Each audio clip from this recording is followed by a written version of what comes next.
And the consequential question for today is, what the fuck is going on with mental health? Contribution defined. The part played by a person or thing in bringing about a result or helping something advance. My name is Sean, aka Uncle Sean, and welcome to Sean Collins' Contribution. All right, welcome to the Sean Collins Contribution. I'm Sean. So as I transition from prior episode dealing with Ben Simmons, the Sixers, and his mental health and him getting traded, I wanted to go over or just dive into mental health for African Americans as a whole. So I'll be going over some quick statistics for mental health from the National Alliance on Mental Illness. So the first one is 1 in 5 U.S. adults experience mental illness each year. 1 in 20 U.S. adults experience serious mental illness each year. 1 in 6 U.S. youth aged 6 through 17 experience a mental health disorder each year. And 50% of all lifetime mental illness begins by age 14 and 75% by age 24. So to help me out and to help me understand or to further understand some of this information, my guest for today is Dr. Gladney.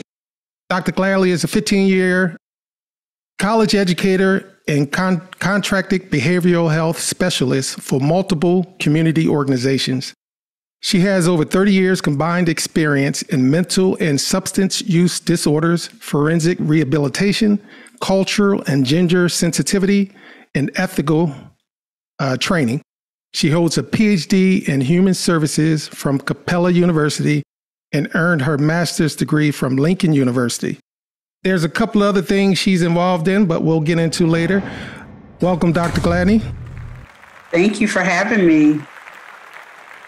You're welcome.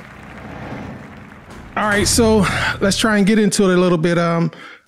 Before we go into the mental health aspect of it, can you give me a little bit about the path you chose leading into your current degrees in education? Well, to be honest, I started out my career as a preschool teacher. And, but, you know, I grew up with a family background and lived in neighborhoods where substance abuse and mental illness was prevalent. So I guess it was my calling, but I didn't realize it was my calling until later on in life. What triggered me to pursue a career in behavioral health, as I call it, so that would incorporate mental illness and substance abuse issues, was that I went back to school, and my interest was in helping individuals navigate addictions.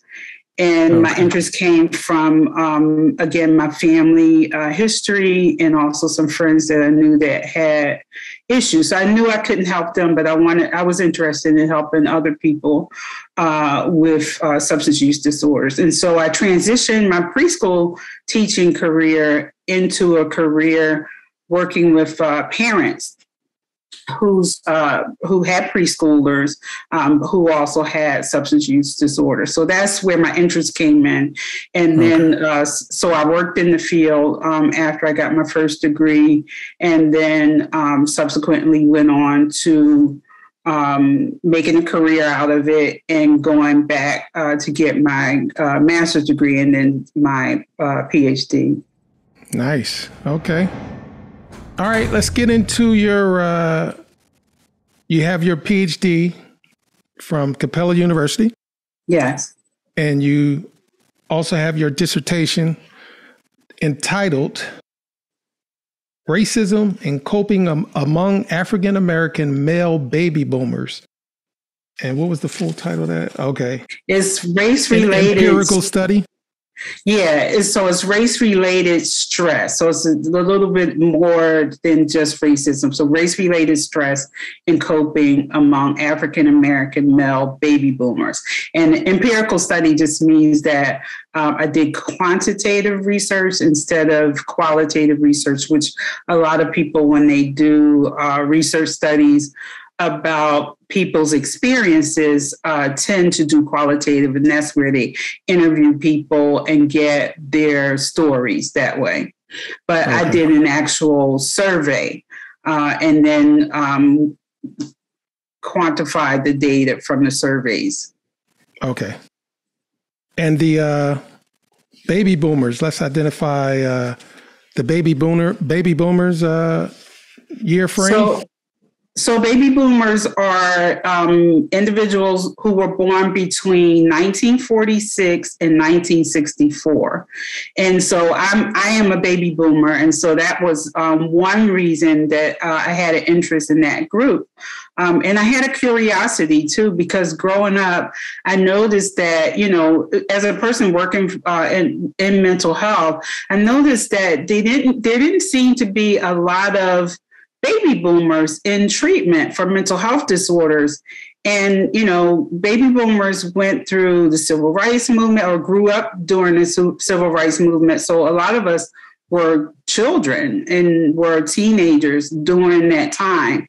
And so I was curious about how baby boomers actually have coped with experiences with racism, because they had maybe the longest history, I would say, of people alive at the time of my study. I was thinking about the silent generation, which is my parents. I think this goes into what's passed down from generation to generation, leading into some of the mental health and how you handle it. And I think growing up, which I believe goes into some of the information you have in your dissertation also, from the civil rights and where a lot of that came from. So can you expand on that? Yeah, and it's interesting you mentioned the silent generation. And the silent generation, I would say, were the ones, I would say, at the forefront, or let's say maybe at the end, before we really, as a people, started doing some uprising and some civil action against racism. So, and that silent generation really comes from a period where, because there were wars and things going on, there wasn't a lot else going on. But certainly, your parents, my parents as well,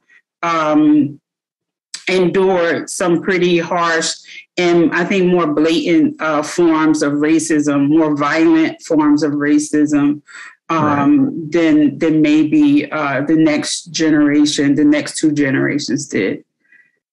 So, yeah, let me make sure that the silent generation falls between 1928 and 1945. Mm-hmm. And so I think going back into the African community or African American community, like overall, what would you say is the biggest thing that we may suffer from on a mental health aspect, dealing with, the civil rights up until today, and then the different events with racism and anti-racism and all that affect us overall? Yes, that's a really good question. So I look at it from two aspects. There's actually some research that talks about, and I even just read just today an additional article about this transgenerational racism that's actually transmitted from mothers. And I talk about this in the literature review portion of my dissertation. Mothers actually pass on traumatic stress genes to their unborn baby. So it's actually embedded in our DNA now, and they have medical medicine and science to support that. So when you say you pass it on to your children, you most certainly did through the DNA. So not just of hearing the collective experiences of African Americans are we having this perpetual chronic stressor of racial trauma, but it's also embedded in our DNA, so that our bodies respond in a certain way when we hear the stories or when we have the exposure. So that's how deep the impact for the Black community in America is. The other piece of it, aside from DNA, is we're talking about, so I just mentioned a form of transgenerational trauma where it's transmitted through the DNA, but also having those collective experiences. So, maybe it didn't happen to you, but it happened to your grandparent, or it happened to your uncle or your aunt or your sibling. And then you tell that story to someone else, and that I'm aware of, and then maybe someone that I know, or me personally, I've experienced it. So we have these collective experiences. And so we're talking about chronic race-related stress. So it's chronic meaning it's a perpetual state of stress. It's something that someone has experienced over their course of their lifetime. And so the baby boomer generation, the one reason why I was interested in studying that particular cohort is because, again, in 1946, you think about all of the civil rights era and all of the things that happened within those years. And I outlined some of those in the dissertation. The Brown versus Board of Education, the Montgomery bus boycotts, all of those things. The lynching. Well, we can't even call that a lynching.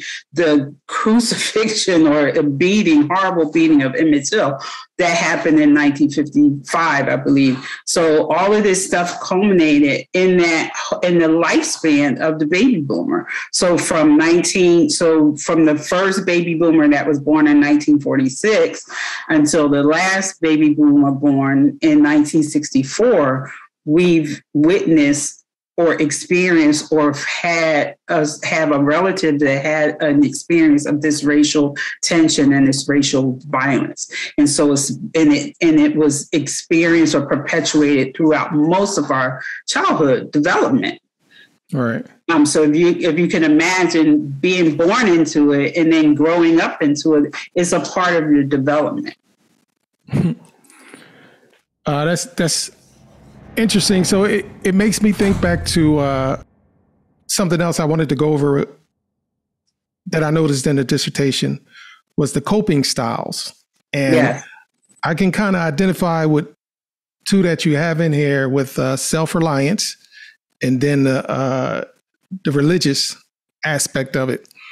So give me a little bit of insight on the coping styles and those particular, if you want, with the self-reliance and the religious aspect. Sure. So in the research study that I did, the research project that I did, I looked at, I used Lazarus and Folkman's theory of coping to examine 8 coping strategies to see which ones were preferred by my cohort of my participants, which was male baby boomers. And so the 2 of the 8 strategies that you mentioned was seeking religious support. And I think, what was the other one you mentioned? The self-reliance.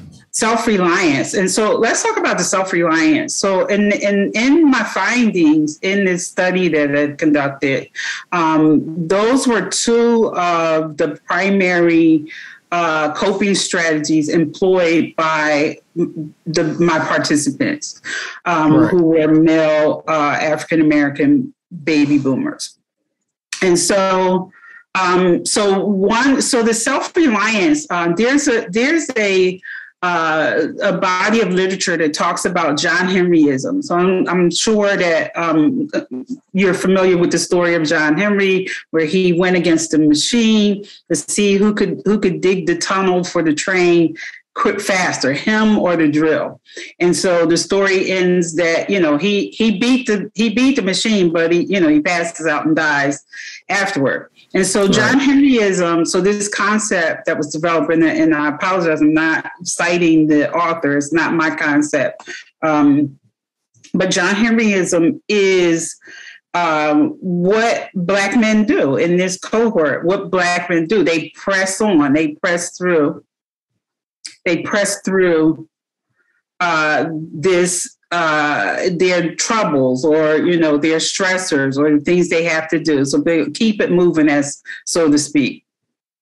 Yeah, the other concept that you mentioned was seeking religious support, and it was also seeking social support as well.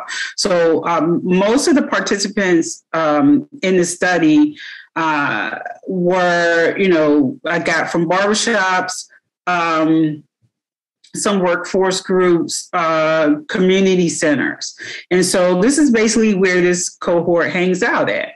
And it's also their source of support, hanging out at the senior center or hanging out at the barbershop and, exchanging stories and talking about problems. That is essentially the therapy for this cohort, this Black man who is a baby boomer.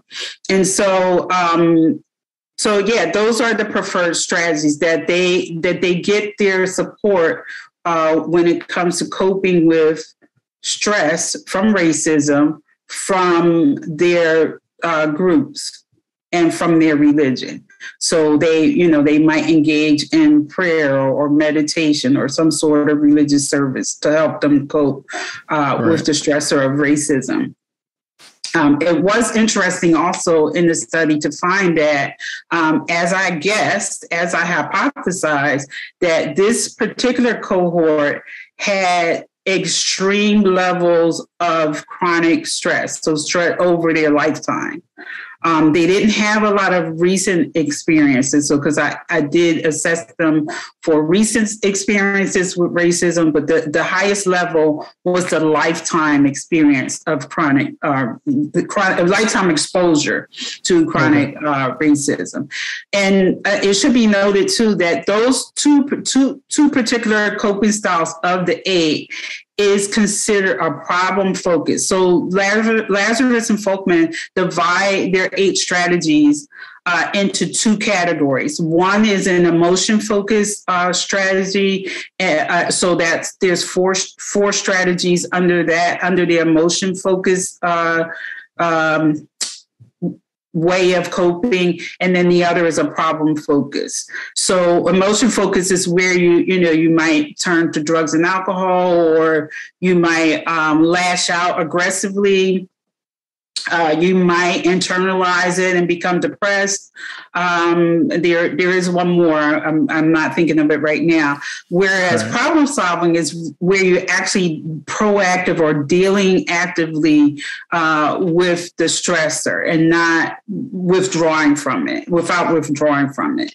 And so those 2 coping strategies that you mentioned are considered by Lazarus and Folkman as problem-solving strategies. And so that was another finding of the study. And that's the most, I can actually relate to those because, again, throughout my lifetime, I can't relate to any individuals that I know that turn to anything other than, you've been told this is another one of these passed down rules, deal with it, you can handle it, you'll get over it. Like all these things other than, well, maybe you may need some help, or maybe, try a different path. And I just wanted to comment on what you said, and I don't want to discourage anyone from seeking mental health, and maybe we can talk about some reasons why, again, this particular cohort. But my study talked about, I examined or presented in the dissertation all of the different stressors faced by Black males in America, and so it discusses the stressor of encounters with the police, inavailability of housing or employment or education, lack of access to healthcare. And so my study found that this is a coping mechanism that has been effective in keeping this cohort, male baby boomers, from needing treatment or having any type of formal mental health diagnosis. So interestingly enough, that was a surprising finding in my study, is that this is the reason why these coping strategies have kept this cohort, African-American male baby boomers, from having a formal mental health diagnosis and needing to seek treatment for chronic mental disorder. So how about that? So it's an effective way of coping for this particular cohort, is what I found. But we know that they're barriers. Now I'm going to also say this. The same cohort is also at high risk from hypertension and heart disease as a result of chronic exposure to racism. So my study bore that out. The literature supports that as well. So we have two on one hand and four, however they say it, 11 on the other, whatever, however that phrase goes, so they're taking care of themselves mentally, but their body is suffering. The physical body is suffering. But yeah, this cohort, this is the reason why they have not had formal mental health diagnosis one of the reasons they have not sought treatment, because they have good coping skills that help help assist them with getting through some of the challenges from chronic exposure to racism. Maybe you said it, and I might have missed it, but this study or your dissertation revolves around males. Is it any reason why you just focused in on a male and maybe not African Americans as a whole? Well, I wanted to keep it simple and not complicated. I could have done a comparison, comparing males to females, but when you're doing a quantitative experiment, you have to identify a target population. So I can't just willy-nilly and say, I'm going to interview anybody. I had to narrow my focus to a target population. And the reason, as I stated, that I chose the male baby boomers within that age group is because my guess was that they have had chronic exposure to racism and lifetime experiences with racism, which my study bore out as well. So yeah, when you're doing a quantitative experiment, you do want to narrow your focus down in terms of the target population. And it also helps you to be able to identify, where you can access that population as well. Okay. It was a joke in there. You said because the males were, would you say simple, the easiest? I said it made it easy. No, I didn't say they were. I said, I see why, yeah. No, don't put that out there. Let's stay away from the females there. It's complicated. Don't put it out there. Very complicated. There are studies done on females. There's lots of studies done on females, not as many done on males. So that was another reason for my preference. Here we go. But no, I wasn't saying that I picked men because they were simple. But I'm messing with you, but yeah. Picking one group, narrowing down my focus in terms of my target population made it simpler for me to conduct my research. So that was the reason. And I was curious, as a female baby boomer, how male baby boomers have coped with these chronic experiences of racism. Because as a clinician, I rarely see male baby boomers in treatment. I have over my career rarely see them in treatment. Okay, no, that makes more sense to me. Like everything you said makes sense, but that one is like, why? Yeah. Let me see what the males are doing out here. Right. So before I go to this next area, I'm going to throw out a little statistics from the blackmenheal.org resource that you provided. African Americans are 20% more likely to develop mental illness during their lifetime than their white counterparts. and suicide is ranked as the third leading cause of death in Black men from ages 15 to 24. Now to me, that's surprising. Like, so with this pandemic, where do you see like the male African Americans dealing with? Well, I don't want to skip over the statistics that you mentioned as well, too, because I have an opinion on that. So, so just to put out there, gun violence and heart disease ranks higher than that, and cancer ranks higher than those statistics on suicide.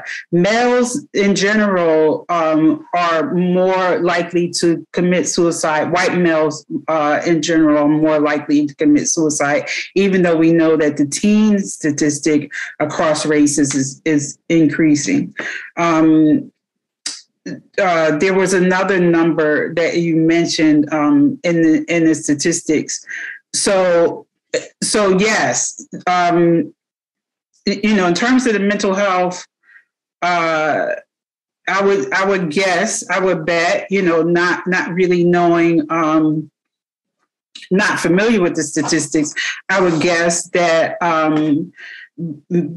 African American males would be suffering a little bit more or struggling a little more. So when you add, we have the whole thing of, the health disparities, not having access to insurance. You're a Black man yourself. How many men do you know, Black men do you know who actually have health insurance? I know I know a lot of Black men who don't.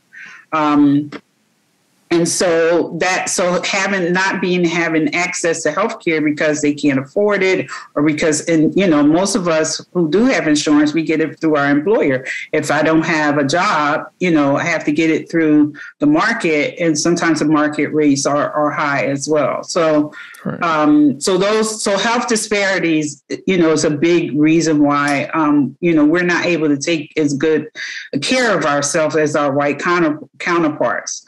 Who might have health insurance or who might not need health insurance because they can afford to pay cash for a doctor or a procedure or medication, et cetera. I didn't mean to cut you off, but that's another conversation to have also with the healthcare system within America. But go ahead. Yes. Yeah. So in response to your question, my guess is that the pandemic, certainly the unemployment rate went up. A lot of people were leaving work, leaving jobs. You have to think about the impact, not just to men, but to the Black community in terms of, how did the pandemic impact us who are already, below the bar? Already struggling with access to healthcare, access to food, quality food, access to quality education for our children, you name it, housing. A lot of people, that moratorium, when it ended, a lot of people ended up homeless. A lot of homeless people in our communities suffered during the pandemic. We could probably make a whole laundry list. So right. I think that we are going to have some serious long-term consequences. I think what we're seeing, particularly in Philly right now, is a consequence of the pandemic. A consequence not only of the pandemic, but of the social unrest because of unfair policing in our communities. I think that's what we're seeing in Philadelphia with the increased gun violence. I think, you're from Philly, I'm from Philly. We know that it was shootings all the time in Philly, so what, how accurate is the increase? I don't know. They're talking about the numbers. They appear to be going up according to the media, but, is it more attention being put on that? to keep people. I don't know. I think something else is generating because we never got so many reports. I can't even watch the news anymore. Sometimes every morning I can guarantee somebody was, they're going to report about somebody being killed to gun violence. And I know that was happening before, but it wasn't the top news story. So, aside from the numbers, the reality is this is what our communities are facing. I think that the pandemic is directly related to the increase in gun violence. The unfair policing and the social unrest around it definitely making those numbers go up. So what causes that to the Black man in America or in Philadelphia? The cost is going to be more stress, more race-related stress, more because of all of these factors, the employment, the housing, having had COVID. We have people who are having long COVID symptoms now, long haul COVID, what they call it. I know people in my family and some of my friends who are experiencing long haul COVID symptoms right now. And those symptoms are all neurological that they're experiencing, like things like humming. Like the doctors are saying that they're relying on the people who are reporting these symptoms because they have no clue about this disorder. They're getting the patients are the experts in it.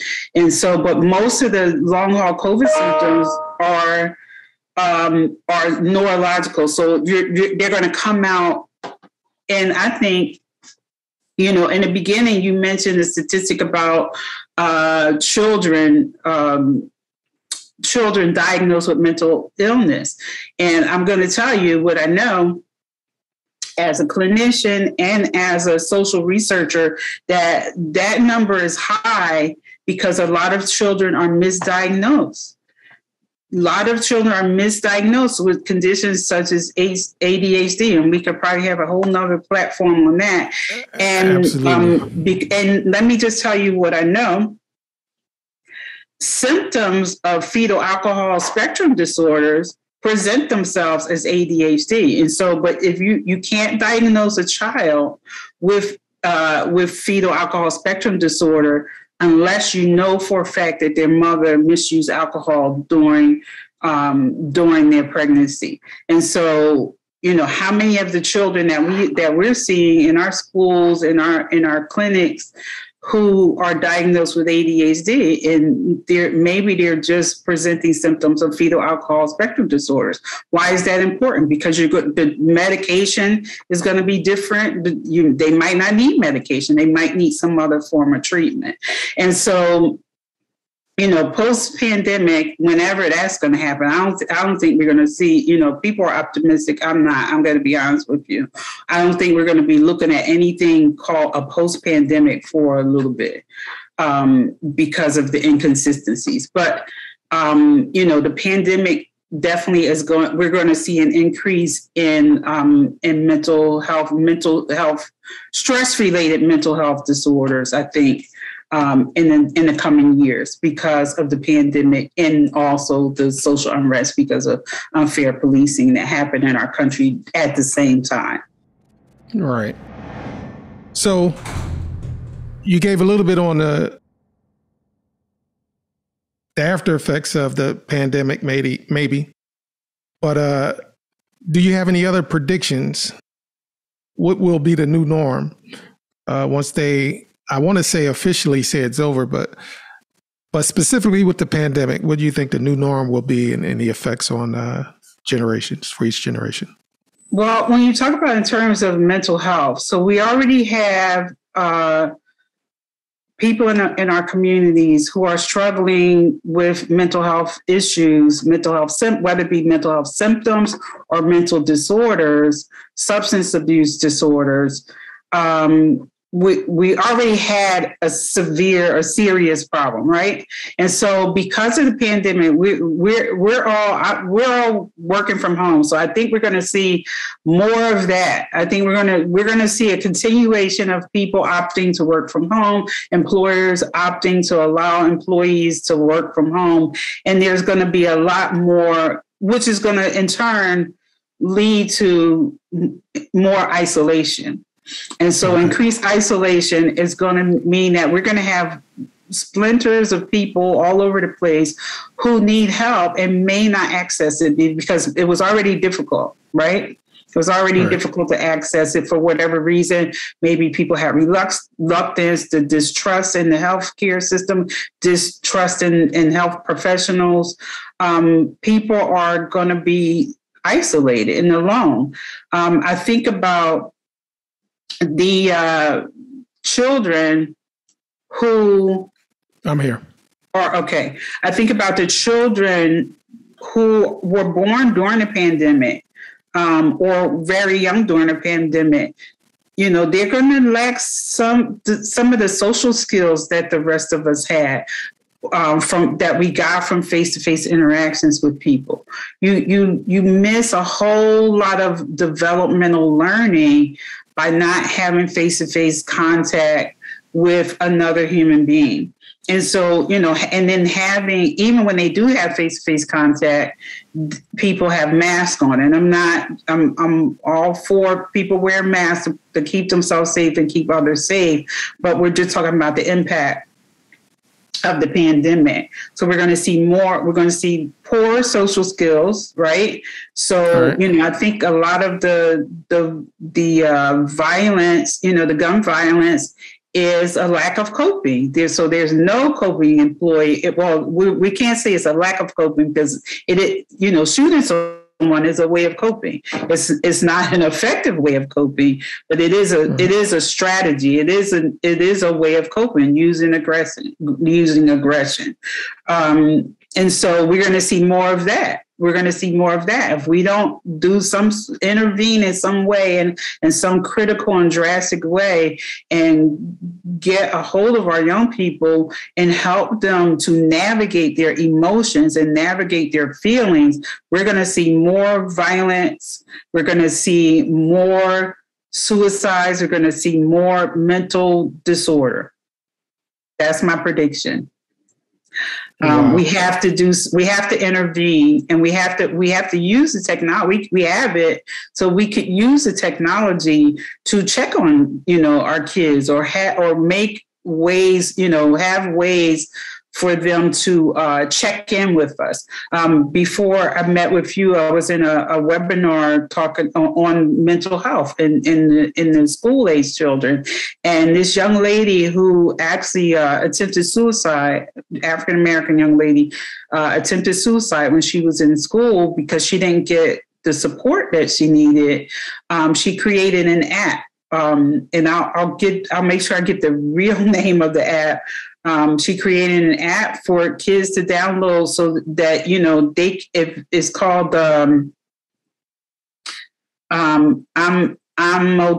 I'm not okay. It's the Not Okay app. So where they click on this app and they're able to, somebody will reach out to them and it has a GPS locator system. So using things like that, I think is going to be one way of like kind of mitigating some of the mental disorder in our community among our youth.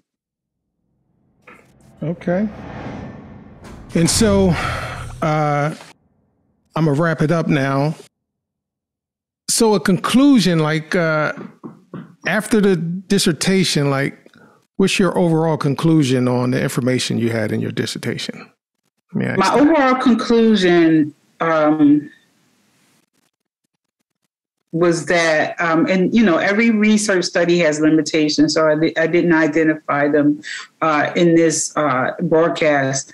But my conclusion overall was that African-American male baby boomers use a problem-solving approach to coping with lifelong chronic experiences with racism, and which is seeking social support, and which includes turning to religion. The other strategy was self-reliance. It worked. It has worked for that population, for the male baby boomer, African American male baby boomer cohort, in keeping them from developing chronic mental illness or a mental health diagnoses, and also from seeking or needing to seek help through mental health therapy. So I would say I would throw out there too that it's been effective if their chronic experiences with racism over their lifetime has not developed into a mental disorder, then their coping mechanisms must be effective. That's the conclusion that I would draw. And so that also another conclusion that can come from that is that African American male baby boomers may be a population that we need to reach out to, and like we talk about, each one teach one. Let them tell their stories about what they've been through and how they dealt with it. If it's been effective for them, then I would guess that it might be an effective strategy for the rest of us in dealing with chronic experience racism, because the chronic experience of racism has not gone away. We're still dealing, if you think about the civil rights era, I watch movies on television sometimes, and, these are movies that I might have enjoyed as a child, or, like maybe depictions of real life events, like, such as, Black Panther and stuff like that. And sometimes I just shake my head. I can't believe that we're still going through the same things. I'm a big fan of Good Times. I watch Good Times. Same stuff. That was the 70s. That was the 70s. Why are we still dealing with the same stuff? Same exact issues. Gang violence, gun violence, STDs. We've got different forms of it now. But we're still dealing with the problem of racism in America. Why is that? We're talking about, and I know people who are older than me, they experienced it. I know I've experienced it. It's been going on in my lifetime. And now my children and my grandchildren are experiencing, like, when is it going to stop? When is it going to stop? When are we going to see the light at the end of the tunnel? I think it's ridiculous that we're dealing and people say, oh, it's a different form. Not really. We had unfair policing in the 60s. We had unfair policing in the 70s. We have unfair policing now. It's the same issue. It's the same issue. We had people following you around in the groceries, in the department store in the 50s, in the 60s. So, well, in the 50s, you probably couldn't even go in certain department stores anyway if you're Black. But people following you around in the store, that's still happening. That's still happening. People are still fearful of Black men. That's still happening. That, that the perception of the Black man is that he is dangerous and needs to be controlled, like an animal. And that's unacceptable to me, that we're still dealing with the same antiquated perception of the Black man. And until we get people, until we stand up and say, no, that's not who our Black men are, and we're not going to allow you to treat them like that anymore, we're going to continue to have issues in this area, and therefore going to continue to see Black men having chronic stress from chronic race-related stress. And the systemic racism is real. And so this just goes back to what was passed down. And when you have hidden agendas that you're putting out in order to accomplish certain things, to me, that's why it's still here. So it is the same thing, but it's just like a modern day lynching, they say, Right. So I appreciate you joining me today. If anybody wanted to get your dissertation, they can purchase it at ProQuest. It's available there. A couple other resources or things you're involved in. You got the Facebook, let me see. The Facebook I Love the Center. Is that it? Yes, it's called the Center. The I Love the Center is our handle. And we also have an Instagram presence as well. So it's called the Center. So it's just a format for talking about the mental health issues as they impact our communities. And we've had several webinars. We're getting ready to plan another event too. So yeah, it's called the Center. But you can find it at ILUV the Center on Facebook and on Instagram. And you also have blackmenheal.org. I just briefly looked over that website. And again, these are resources I plan on diving into a little further, even beyond this podcast. But that seems to have a lot of helpful information and resources that you can go to in order to seek help if you think you do need help with that. And I think that organization is for men, specifically for men in Philadelphia.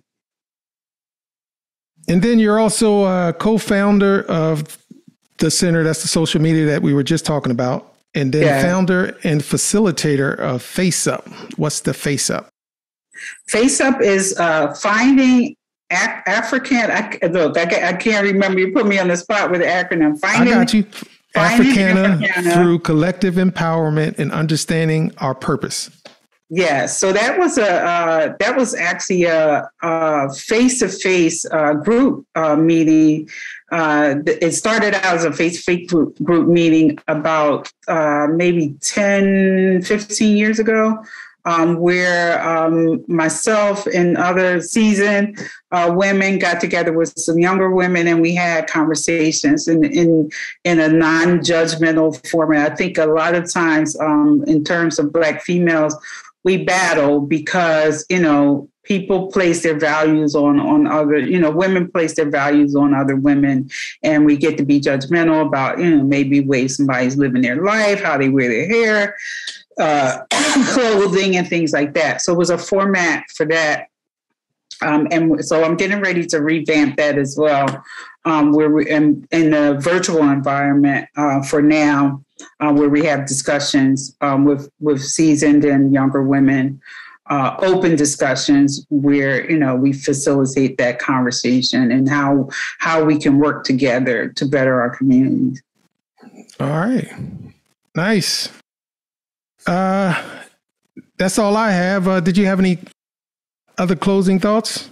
No, I would say also, just there's no easy solution to the problems that we're facing in terms of mental health challenges in our community. I would say don't let that deter you from doing something.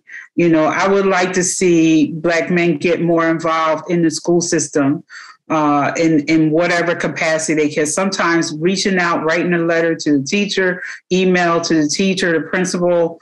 Little things go a long way. So I would say just take that baby step and reach out to a young person or do something, that's going to promote the health and wellness of our coming up and coming generations. Don't feel like you're powerless. All of us have a story and all of us have strengths and abilities that must be passed on. That's how we've survived. We stop passing on the gifts that we have, then we will become extinct. We've survived 400 years of this nonsense in America because, we've passed along some resilience, we passed along some strengths, some resources to get us through. We have to continue doing that, and we have to be a little bit more creative and a more, I would say, take a more aggressive approach in preserving the health and wellness of our people. All righty. And this just made me think, I'm going to do as much as I can to follow up with, giving back. This is part of why I wanted to do the podcast itself, the contribution.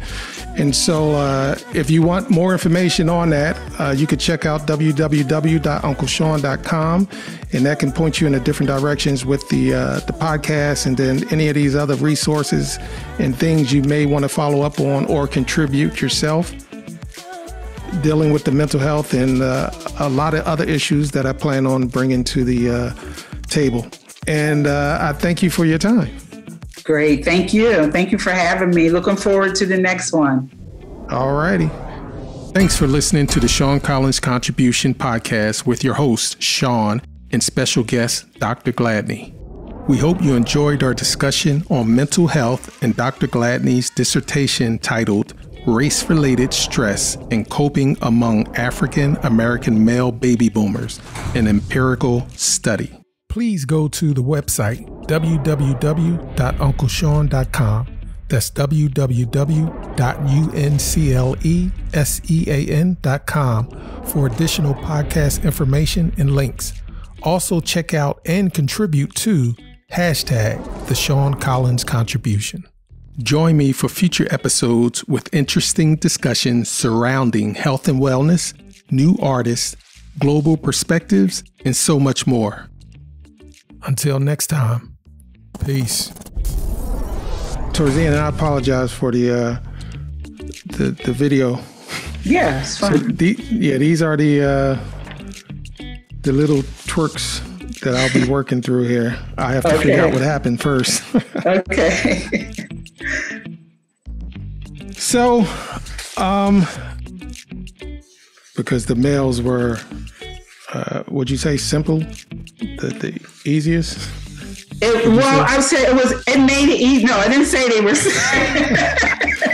I said, I see why, yeah. No, don't put that out there. Let's stay away from the females there. It's complicated. Don't put it out there. Very complicated. U-S-E. That's what it's all Sean Entertainment be the name. We ready.